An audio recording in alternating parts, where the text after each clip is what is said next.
और जंगल जमीन की रक्षा करने वाला ही आदिवासी कहलाता है। जंगल की रक्षा करने वाला ही आदिवासी कहलाता है। लेकिन आदिवासियों, जरा सोच लो, समय रहते मान लो बिना प्रकृति की जीवन संभव नहीं है। बिना प्रकृति के जीवन संभव नहीं है। तड़प जाओगे देखकर खुद के पतन का मार्ग, तड़प जाओगे देखकर खुद के पतन का मार्ग, जो ना समझी हम सबों ने अपने व्यवहार के द्वारा कर रखी। आदरणीय यहाँ न्याय यात्रा में सभी उपस्थित झारखंड मुक्ति मोर्चा के कार्यकर्ता, सामाजिक कार्यकर्ता और पूरे छिछवाड़ी पंचायत से आए हुए मेरे सभी माता पिता एवं भाइयों और बहनों, आज हम सभी यहाँ क्यों हम लोगों को पैदल चलते यहाँ पर आना पड़ा, हम सभी को जान रहे ना।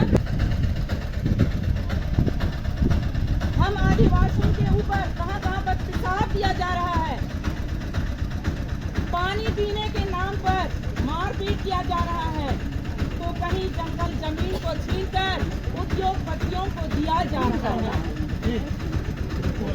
यदि आदिवासी इसका विरोध करते हैं, हम अपने हक की मांग करते नक्सली कहा जाता है। इस प्रकार के अन्याय और अत्याचार सिर्फ हम साधारण आदिवासियों पर नहीं है, लेकिन हमारे आदिवासी कार्यकर्ता, सामाजिक कार्यकर्ता और राजनेताओं को भी परेशानी है। हमारे विरोधी आदिवासी लोग हम सबों को धर्म के नाम पर बांट रहे हैं, जो हजारों साल से होते आ रहा है। सामाजिक बंटवारा करना तो हमारे आरएसएस और बीजेपी लोगों का ये धंधा बन गया है। आरएसएस और बीजेपी के लोग किस हद तक गिर सकते हैं, इसका अंदाजा हम लोग मणिपुर दंगा, गुजरात दंगा, कंधमाल दंगा और गाय के नाम पर मारपीट, धर्म के नाम पर ब्लिस्टिंग और आरक्षण का विरोध आदि से हम लोग अनुभव कर सकते हैं। हेमंत सोरेन हमारे आदिवासी नेता हैं, इसलिए इनको बेसाबुत फर्जी जमीन घोटाले में फंसा दिया गया, क्योंकि इन्होंने उनके षड्यंत्र में हिस्सा नहीं लिया।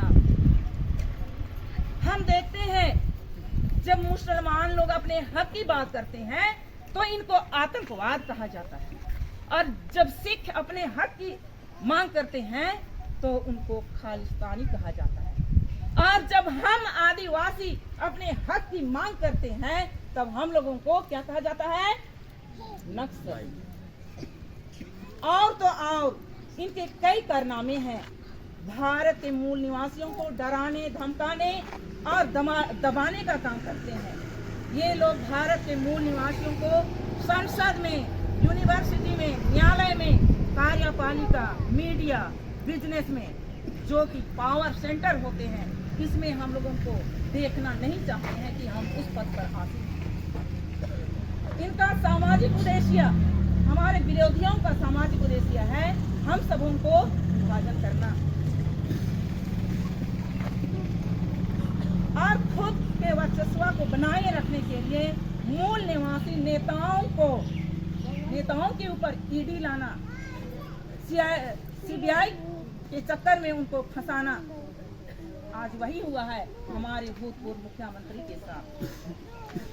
यदि हम अपने दुश्मनों को नहीं पहचानेंगे तो हमारे साथ हमेशा ऐसा ही अन्याय होते रहेगा। इन्होंने हमारे वोट पर भी डाका डाला है, ईवीएम को ला करके। 20 वर्षों से ये हमारे वोट को डाका डाल रहे हैं, चोरी कर रहे हैं और सत्ता पर आसीन हैं और राज कर रहे हैं। तो सभी माता पिता, भाइयों एवं बहनों, आज हम सबों को अपने दुश्मनों को जानने की जरूरत है, पहचानने की जरूरत है और अपने ताकत को सही इस्तेमाल इतना ही कहकर अपने वक्तव्य को अंत करती हूँ। सबों को जोहार। एक तीर